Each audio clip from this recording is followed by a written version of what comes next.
Welcome everyone to today's webinar. I am Jessica Kim Cohen with Becker's Hospital Review.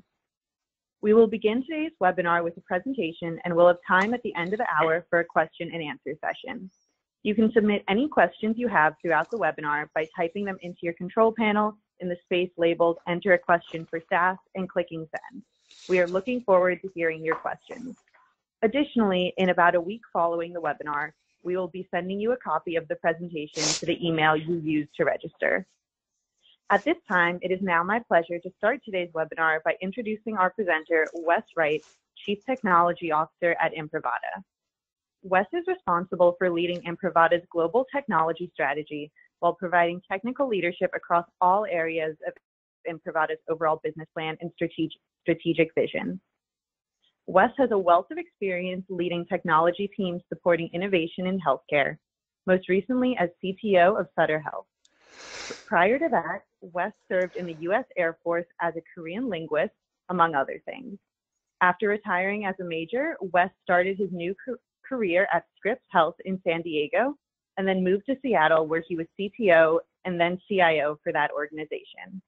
Finally, needing some sunshine, Wes moved to Sacramento, California, to be CTO of Sutter Health. Wes, I'll now turn the floor over to you. Why, thank you, Jessica, and good morning or good afternoon to the folks out there in webinar land. A little more color on the bio that Jessica so aptly read for me. Thank you, Jessica. Yeah, you can see I was in the Air Force for 20 years, 28 days. Not that I was counting or anything. And to get to the CIO, CTO jobs that I held in my career, I took the normal starting path for those jobs, and that was to become a Korean linguist. I think every other CTO I run into out there in the healthcare arena started their career as a Korean linguist as well. Then I got my commission and moved over into what's called the Medical Service Corps. And I know there actually are a bunch of folks out there that came from the Air Force Medical Service Corps, which is essentially the 5 support functions that we do for clinicians, finance and TRICARE and operations and supply chain. And I specialized on IT. Did that for about 13 years in the Air Force, started out as a small 25-bed hospital in Japan. Air Force Hospital, of course, and then bopped about throughout the rest of my 13-year career, ended up at Hickam Air Force Base in Hawaii. Somebody has to do those hard assignments. For my last assignment in the Air Force, and I was the CIO for the Air Force Medical Service for the Pacific Air Force, which was Alaska, Korea, Japan, Guam, and Hawaii. Got out, went to Scripps, and then up to Seattle Children's for what I thought was just going to be a couple years to see what living in the Pacific Northwest was like, and it turned out to be 7 years, and did the CTO gig there for 4 and then CIO. And that's where I discovered Imprivata and the VDI stack, but more on that later. And then moved out of Seattle, of course, just to find some sun and to see if the VDI implementation that we did at Seattle could scale, and it did. When I left Sutter, we had 13 hospitals, the 28 done. Decided that I'd done the provider side enough and wanted to see what the vendor side was like, and lifted my head up and looked at our vendor community and saw that Imprivata, I think, knows our customers, the CTOs, clinical partners, better than any other vendor out there. And so that was my first reason for looking at Imprivata to move to them. And I've made that move and discovered some really cool stuff that I'm going to tell you about throughout this presentation. And something that's really cool is Gus, my CEO, has really shaped this role more as a consultative role than it is a pure Imprivata role. Imprivata runs on top of the IT stack that y'all run, and is dependent on the stack that y'all run. And so Gus asked me to, just talk to the CXOs about the stack they're running and see where maybe if we tweak it here or there, we could help your IT stack run better and thus help Imprivata run better. Next slide, please.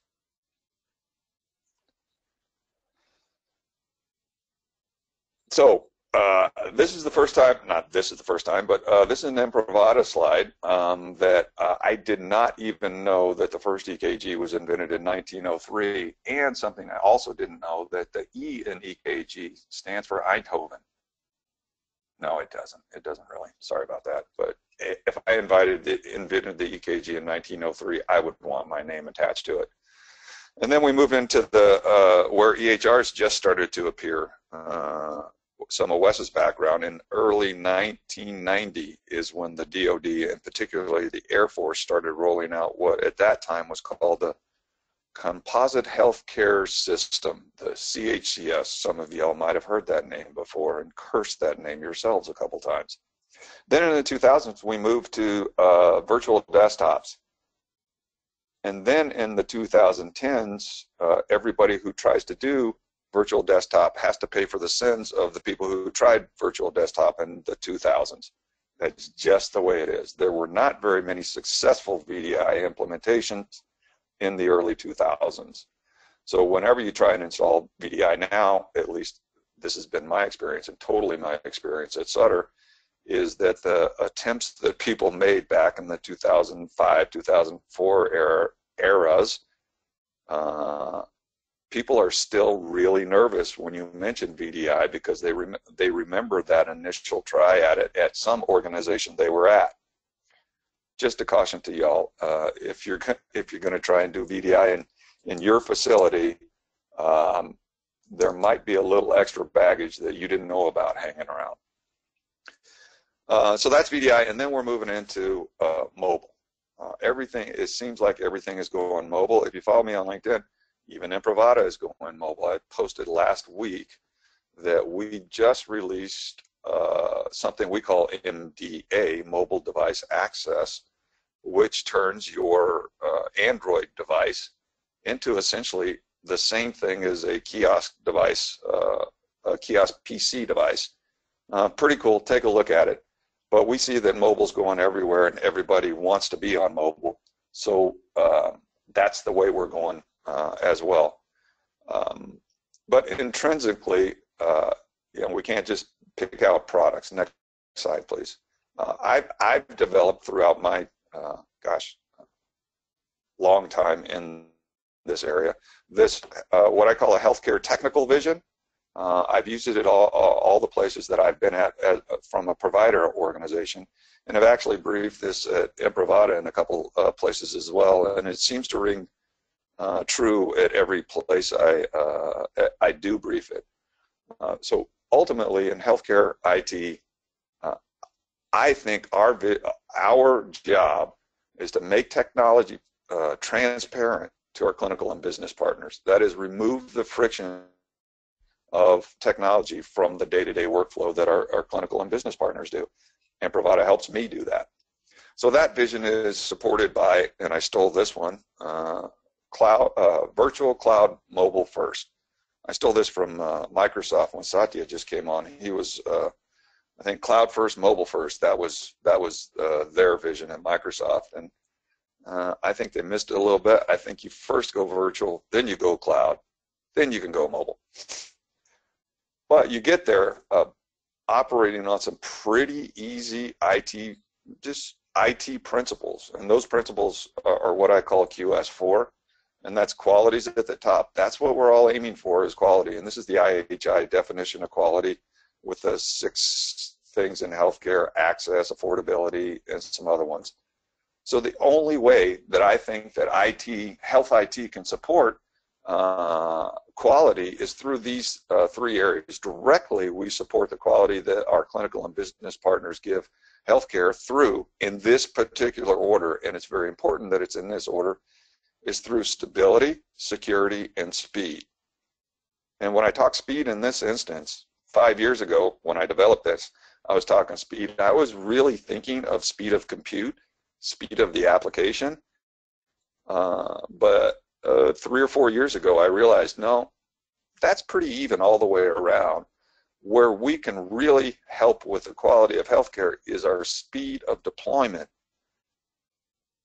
It's all about agility now. It's not about the speed of compute. It's how fast can you get that new differentiating product into your clinical and business partners' hands. So directly, we support quality by stability, security, and speed. That is all, or should all, be built on a foundation of simplicity. And that's something that I am seeing in health IT right now. There's a big shift, not a big shift, there's a minor shift starting to happen that I think is going to turn into a big shift, where there is just a laser-like focus on simplicity. The reason there's a laser-like focus on simplicity is you can see from the model. The simpler you can make things, the more stable you can make them, the more secure you can make them, and the speedier or the more agile you can make them. So if you're looking to work on any one thing in your IT organization, you can get a three-bagger if you concentrate on simplicity. Next slide, please. And that's kind of my how I operate from a day-to-day operations perspective. But I also believe, as you saw, as you probably got a hint on the S for speed, that the way that we're deploying technology in health IT also needs to change. That we also have to get a lot more agile.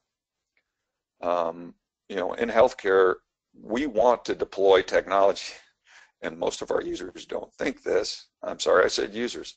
Bad on me. I usually say clinical and business partners.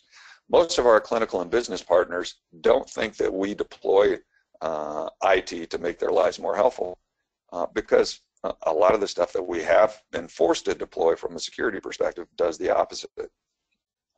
That's not the security team's fault either. But what we have to start focusing on from a health IT perspective is that QS4 pillar, and take out, make everything as simple as we possibly can. But, next slide, what we can't do is deploy the way that we've been deploying throughout health IT. So I stole this slide. I usually have the guy's name on there on that top part of the slide. Heinrich is his name. I ran into this slide right when I got to Sutter. The Cisco Global Digital Transformation CXO briefed this at some place I happened to be at. And I said, this is exactly right. So I'll walk you through the slide. That top part up there, that is healthcare, that's old healthcare IT. So that's waterfall. Our clinical or business partner will come to us, tangent here. That's something I think we absolutely have to stop as well, is our clinical and business partners coming to us with requirements. Anyhow, that's for later. But anyhow, our clinical and business partners come to us with this requirement. We take it, we say, okay, thank you for doing that, and we go in and we start hitting these requirements, and we start building these things. And so 18 months later, after our clinical or business partner came to us with a list of requirements, we come out with a, ta-da, here's your application, and we ended up building a MySpace page for them, and we're living in a Facebook world.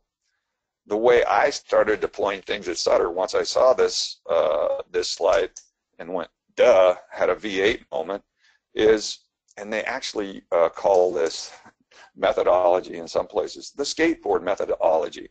And that is, and you've heard it called this many times, minimum viable product. Before I knew what MVP was, I said, I deploy in a skateboard methodology. And what that means is one of your clinical or business partners comes to you, as an example, says, hey Wes, we got 14 hospitals on this one hospital. I've got 4 hospitals on the main campus. I have a hard time getting from hospital A to hospital B. Can you make it faster for me?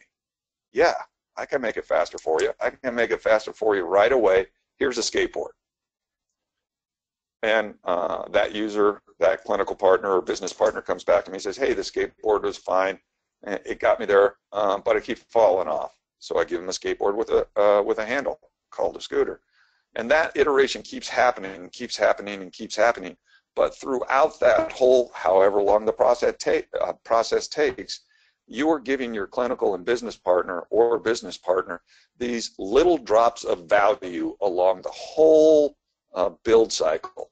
And that's what keeps your clinical and business partners happy. In the red below that slide, you'll see a chevron chart that says trigger, design, POC, stabilize, scale. I ran across this on LinkedIn. It's the Gartner. It's the new Gartner OTIT deployment model, and their hypothesis or something like this. I couldn't find the exact slide, so it's something very close. But their hypothesis is, yeah, health IT is changing, and this is the way it's changing. Waterfall is going away. What's happening, and I could live this experience, is you have a trigger event. When I walked into to Sutter's, had a trigger event in that they had planned a $26 million capital investment for an on-prem exchange upgrade. That was my trigger event. That's when I had to make a decision on, am I going to do IT or exchange the old way, or am I going to do it the new way? That's what many CXOs are facing right now in today's healthcare environment. And Gartner is saying that is your trigger moment. As soon as you make that decision, then you design something. Then you do a POC, you stabilize your POC, and then you scale. From the POC to the scale, there's a loop that I didn't draw in there. So this is the way healthcare IT deployment is rolling nowadays. I think the days of waterfall deployments that we've seen in healthcare are quickly coming to an end, except on those really major products. Like if you are putting in an EHR, I'm not sure how you could use the trigger, deploy, POC, stabilize, scale for that. You know, some things will still stick with waterfall, but I think by and large, this is the way that new health IT deployment is going to happen. Next slide, please. So that's kind of the basis of how I'm thinking from a CTO perspective, and how does that relate to Imprivata and single sign-on and what we can offer in this light. I told you at the beginning of the presentation that one of the reasons I came to Imprivata was their ultimate focus, what I felt was the best focus I had seen by any vendor in healthcare on the clinical partner and on the clinical workflow. A second reason I came to Imprivata is because of the vision. About 8 months before I made the decision to come to Imprivata, Imprivata bought one of our competitors, actually, Caradigm, the old Centillion, that many of y'all are familiar with. As a matter of fact, when I was at Scripps way back at the beginning of my civilian career, I bought Centillion single sign-on, and they're still running it. So we purchased them. Why did we purchase them? A lot of people think that we purchased them just so that we could take some of the competition out of the market, which is a good thing, or because we could get their customers. They have HCA and Tenet, two of the biggest for-profit organizations in the world, healthcare organizations in the world. But yeah, that's nice too. But the reason we purchased Caradigm was for the product that you're looking at right now on the screen, and that's the identity governance product. Prior to that, Imprivata started our identity governance pipeline, so to speak, at the single sign-on, one sign area. If we're going to provide you, our clinical customers, our clinical and business partner customers, if we're going to provide you an identity and access management suite, we have got to be able to provide you a solution to provision those accounts, because we all know that's the beginning of the IAM portfolio. And seeing that Imprivata had purchased that and had that vision in their mind, that was the kicker that brought me into Imprivata. And then we just released the new, what we call the IDG product, rebranded into Imprivata. We just released that, I think 2-3 weeks ago, completely as an Imprivata product. And if you haven't looked at it, I've looked at a bunch of these. If you haven't looked at it, the main thing, and remember back to the QS4, the major thing that Improvata's IDG gives you, and something I would buy it for, is the simplicity factor. I've run a bunch of different provisioning applications, a bunch of them homegrown, and I bet a bunch of y'all have homegrown ones out there right now. The reason they failed were twofold. One, and this is not anything Improvata or frankly anybody who sells this product can do anything about, it's the tremendous amount of roles that we have within a healthcare institution. It's hard to do role-based provisioning when you have, I don't know, 16 to 2,600 different roles out there. So that's why an IDG or a provisioning product fails. But secondary to that is it tries to be too many things to too many different areas. And that's not what our IDG product is doing. It's there for one reason, well, two reasons, to provision people and to tell you who got provision. So that's the biggest step and I think we as IT professionals really have to start thinking about identity governance, single sign-on, or not identity governance, provisioning, single sign-on, identity governance, remote access. I think we have to start thinking about identity as a graph, much like the Microsoft security graph. There's such a thing as an identity graph, and the closer that we can get to build a simple solution for identity governance, the better off we are from a CTO perspective, and the better off our clinical and business partners are from hey, I can actually get to that app on the first day selection. So if you're going to start, and I would encourage you to start thinking about your identity process as a graph that connects to each other, and suite it up if you can. Next slide, please. But the really super cool thing that Improvata brings, and that made Improvata what Improvata is the single sign-on. Unbeknownst to me, this is something I just found out in the last couple of weeks.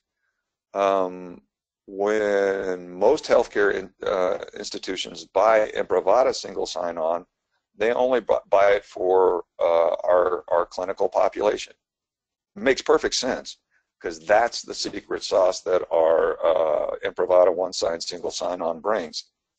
Stay tuned for some potential offerings, some potential new ideas on what we can do with non-clinical users of OneSide.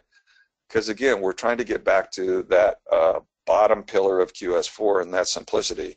So the simpler I can make it for you to manage your entire enterprise single sign-on portfolio, not portfolio, your entire enterprise single sign-on activity, the better off you are, and the better you can serve your clinical and business partners through stability, security, and speed, because we already manipulated simplicity.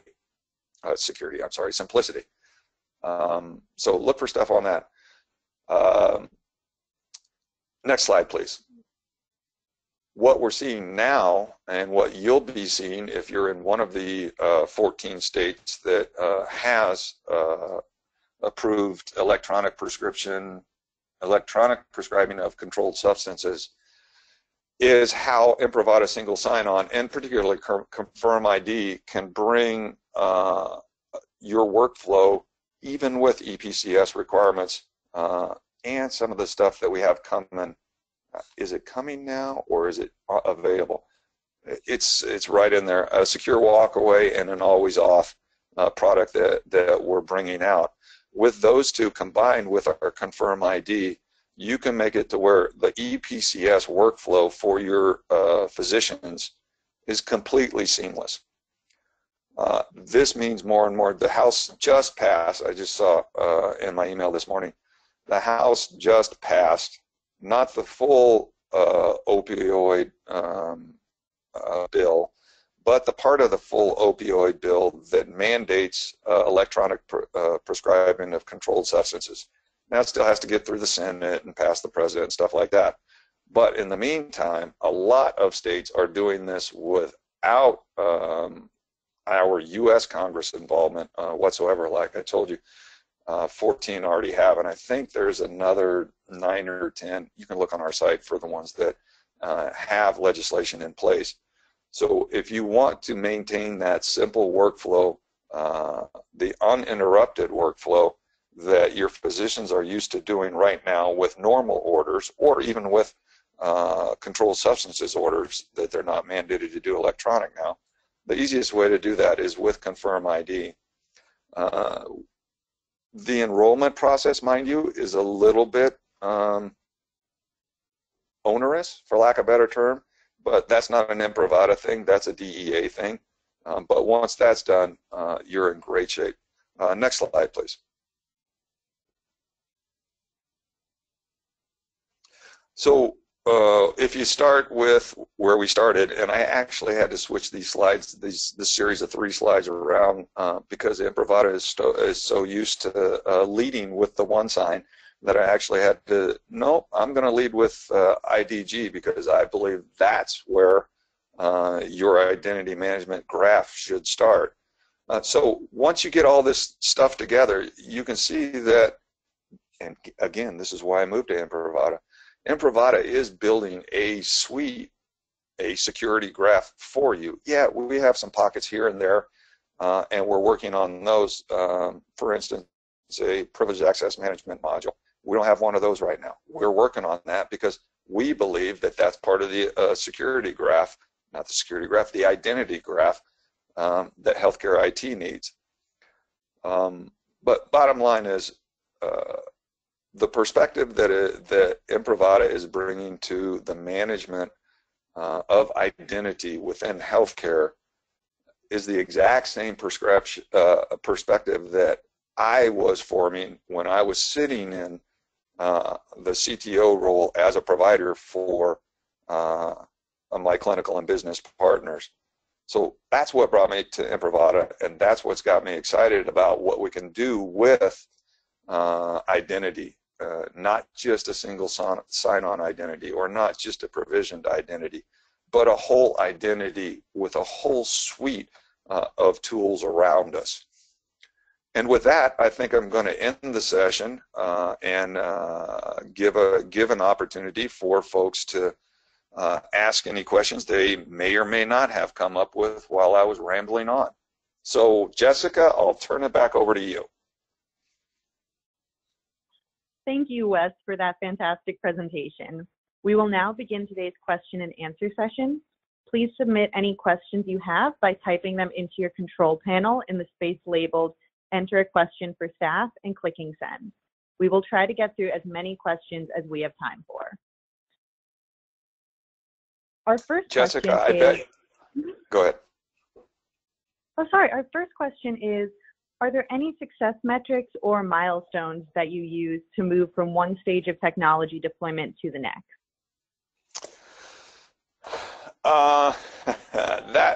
That is a great question. And as an aside, I bet, Jessica, every session at the end of it is a fantastic session, right? Anyhow, that is a wonderful question, and one I got asked a lot when I was at Sutter. I didn't have any. Back to that deployment model of the skateboard. For instance, we stood up what we call my virtual workspace at Sutter.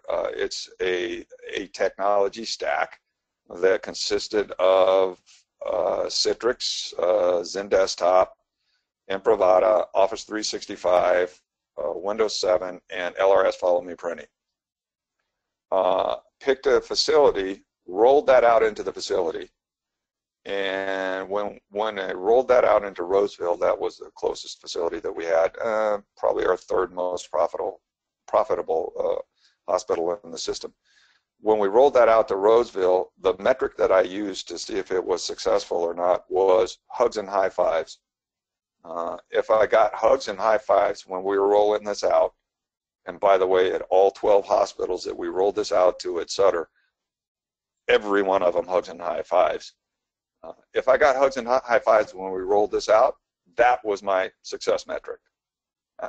I know that's not the correct response. That's not the book response, but that's the truth. You know, I'm also a big believer in hashtag GST. In this case, I'll say it means get something done, and I think that's more what has to happen than anything right now. The stack was there. I knew the stack would work right. I knew the clinicians would love it, having done it somewhere else before.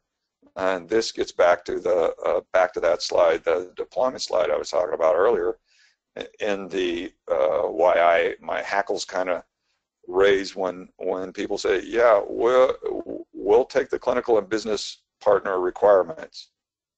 There were no requirements for VDI at Sutter. None of my clinical or business partners would have ever conceived of the idea of a follow me desktop with all that stuff combined to help with their clinical workflows. That's why I bridle at I'm going to wait for my clinical and business partners to bring me requirements. They are not technical folks. We have done a disservice throughout the history of healthcare, predominantly, of discouraging mostly our clinical, but also our business partners from exploring the IT that sits on their desktops. We have trained them to click here, click here, click here, and click here. Don't do anything else, or you might screw something up. So we've lost that IT curiosity amongst our operating staff. I see it starting to come back in now that we have this generational change coming in. But it's disingenuous if we said, I'm going to wait for my business and clinical partners to bring me IT requirements. Now, for the last 10 years, I've just pounded all of the IT curiosity out of them, but I'm still going to wait for them to bring me requirements. That's not how you delight your clinical and business partners. Have your desktop folks at their elbow. Those folks know IT.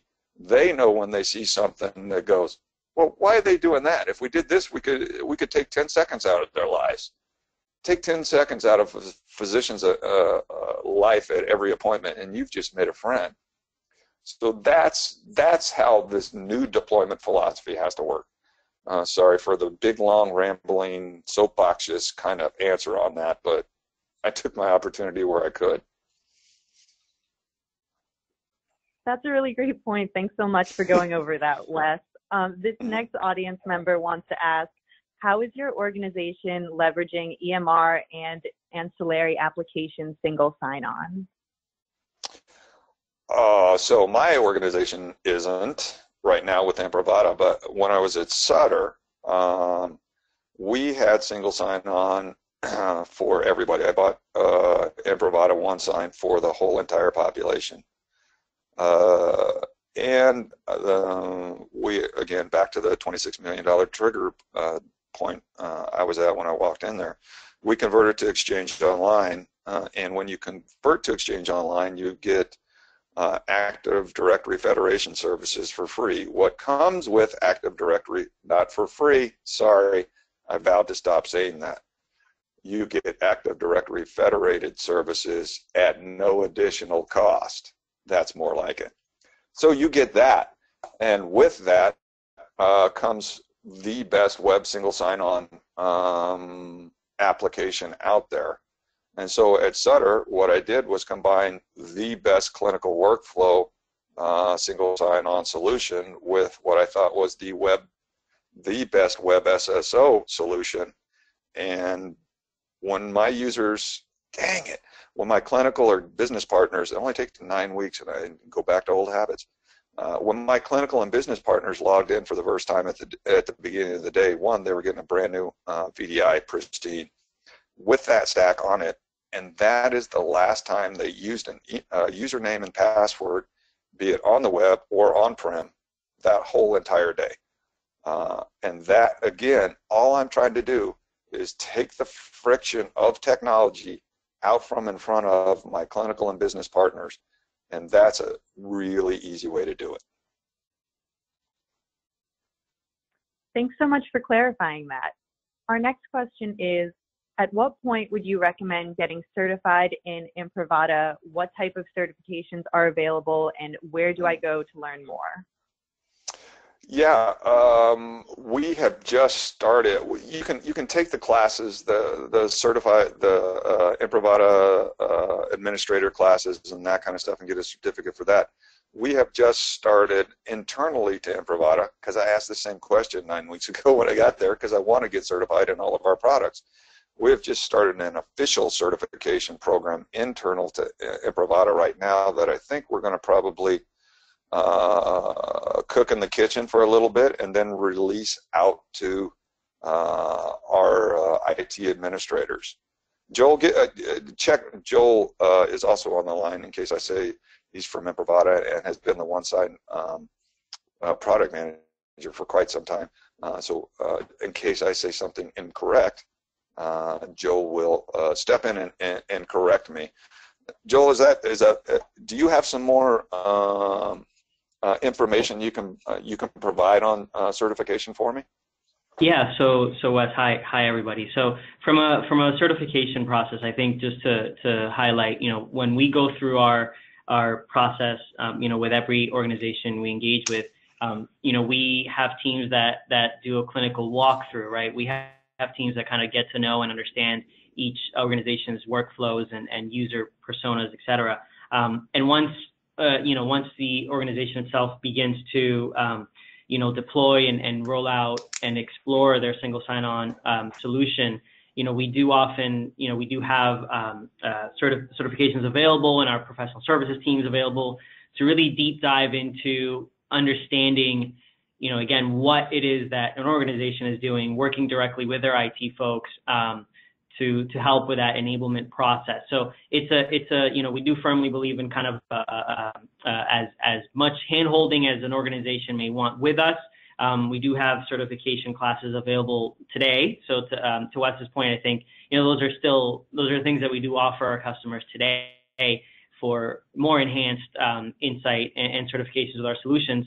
But I do recommend, again, whenever we do engage with any customer, we do have those available options there. So, to find out more and kind of understand more, simply reach out. If you're an existing customer, reach out to, anybody from Imprivata, anybody even on this call, or your account representative. Or again, there's tons of information on our website, and we can absolutely follow up with more details on that. But again, there's tons of information. We do kind of handhold and are with our customers each step of the way with any type of enhanced certification available. Yeah, thanks, Joel. When I brought this up, had to be 6 or 7 weeks ago at Imprivata, what I'm really aiming for is a certification program for your engineers that, frankly, is marketable, that is worth something, that is a lot like, let's say, a Microsoft or a Citrix certification, to where if you're I don't know what we're going to call it, an Imprivata certified identity governance person, that carries some cachet. That's where we want to get. That's the one that we're cooking in the kitchen right now with some of our internal staff. That's the one we want to get to. Thanks for that great question and for those informative responses. This audience member asks, what is a recommendation for multi-factor for the masses? Multi-factor for the masses. So this is a dangerous question for me because I have some other things working right now, some other pots boiling in the Imprivata kitchen right now that I'm not ready to take the lids off yet, but I think I would certainly keep your eye open for something from Imprivata that will bring multi-factor authentication to you at a price that you would not have anticipated. in a good way. So outside of that, from a multi-factor authentication perspective, I'll just give you what I've done before at both, well, at Seattle Children's. I used, gosh, some really bad product. And then, again, back at Sutter, because of the relationship that we built with Microsoft, eventually we'll use the Microsoft MFA, but at the beginning, right now, they're using a, I believe, a secure auth MFA. I'm wrong. I got a note from the folks 2 weeks ago that they had converted out of secure auth onto the Microsoft MFA. Again, if you're contemplating purchasing an MFA product and you own Exchange Online, recontemplate that, because at no additional charge you get an MFA product. Not the best product. We have the best one, of course, because our token's DEA certified for EPCS, and we think we'll be able to use that in other places. But if you just want one of those, let's say, business users that doesn't need the clinical stuff, then use the free stuff. Sorry, not the free stuff, the no additional cost stuff. Thanks for going over that, Wes. Our next question is about security leadership. The question is, how influential is security, such as a CISO or other security team leader, in technology deployments? What does their level of involvement look like, and do they override any workflow or usability features for the sake of security? Yeah, this is a great question that always depends. Much like healthcare, healthcare security, or the security of your healthcare enterprise, is very local and very tribal. So it's very dependent upon the personality and risk tolerance of your CISO. One thing I can assure you of, though, is that if you're looking to deploy any kind of IT product that even has any hint of security attached to it, you might be able to get it funded. Because what I'm seeing out on all the visits I'm doing is that security is still getting funded, and actually getting funded at a higher degree than it ever was. So the other parts of that question that are, okay, how much do they play in the deployment process, and do they trump workflow? In the locations I was at, deployment process-wise, not very much at all. We in all my organization, I have, if it wasn't that way when I got there, it ended up that way when I left. I have had the CISO and security outside of IS. All three civilian places, no, 2 of the 3 civilian places I've worked at, I've actually had to lobby to get the CISO outside of IS, because I just think it's a little disingenuous for the fox to be watching the hen house. Now, I kept operational security, running the tools and reports and stuff like that, and plugging holes, patching, vulnerability, but all the audit, compliance, training, education, all that stuff belongs over with the CISO, and both other places that landed underneath the Office of the General Counsel. So we would do all of our coordination up front from a product perspective, and if you don't do this with your CISO, then I would highly recommend it, because it short circuits so much problems that happens in the back end. When we did our Microsoft buy, I took my Chief Information Security Architect and my Director of Incident Response, along with my Director of Operational Security and his Manager of Incident Response, to Microsoft, sat down for 2 days with them and said, here's our security flight plan.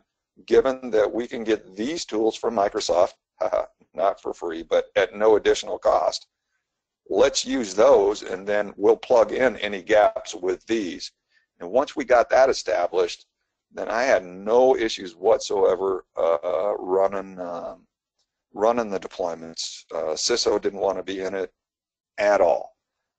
Now, where I read this over an Air Force security officer's desk one day, way back when, it said, "Where convenience ends, security begins." And unfortunately, some of the times that's the case. A real live example, when went to Intune on phones for Sutter, I had to create a different, you had to pin into your phone, but then you had to pin into your application as well. Why? Because your phone gets passed around a lot, and we really want to make sure that whoever's looking at the PHI data that we've put in the containers on your phone really has access to it. Don't care if everybody else has access to your phone, but I want to make sure that whoever's looking at this EHR PHI data is actually that person. So that was pretty inconvenient, but it was a necessary evil so that we could assure our regulators and our auditors that we did and do protect our patients and their families' PHI to the highest degree we could. So yeah, unfortunately, security sometimes does trump workflow, but gosh, you should be a pile of sweat at the end of that, having tried to work your tail off so much to not let that happen. But sometimes you just can't help it. Thanks for going over that. Our next question is, what are best practices for instituting an identity and access management strategy at our organization? Do we need an identity and access management strategy or solution as part of it? Yeah, you know, that was my whole start with IDG part. You know, I even had to flip the Imprivata slide. That's what I would do when I was in my CTO chair. I go, okay, I don't want to be putting pieces and parts together anymore. I think that drains the resource from my health IT engineers, and they could be used in making my Epic or Cerner instance run that much faster, that much more efficiently, that much more stable. So I don't want to be involved in putting pieces and parts together to form a service line. And identity is that. Identity is a service line.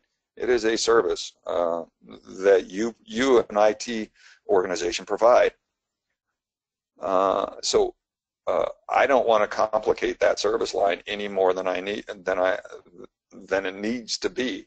So the first thing I do when I'm looking at any service line, not an identity service line, but any service line, is what suite is going to bring me the least amount of integrations and the biggest bang for my buck. Because if you start with what's going to bring me the biggest bang for my buck, you get focused on cost and not all the integration that has to happen if you just go point solution down the road. So I flip that thought, and it's a hard one to get past the budget people. I flip the thought I am going for the product that requires the least amount of integration, because intuitively, and 20 some odd years of being in health IT, I know that the cost, the relative cost, upfront cost of a product is incredibly disproportional to the final cost of that product. So I am looking at it in what can I do? What is the best way to provide the best service? And this is QS4 all going through my mind here. What is the best way to provide the most stable, most secure identity service that I can deploy the fastest amount of time? And right now, if I'm sitting in my CTO chair, I'm looking at the Imprivata suite and saying, they've got provisioning, they've got single sign-on, They've got Confirm ID. They've got a lot of stuff I don't even know coming out that is coming out, and you'll have to trust me on that. They've got medical device. We are building that identity service. So, hey, it's an Imprivata webinar. I'm going to plug Imprivata, and not just because I work for Imprivata, but because if I'm sitting in a CTO seat, I'm buying Imprivata because I have the fewest integration points necessary to get my identity service up and running. That's it. Thank you for clarifying that. Mm-hmm. That is all the time we have for today, but I want to thank Wes for his excellent presentation and our webinar sponsor, Imprivata. Enjoy the rest of your day, and we look forward to having you join us for future webinars.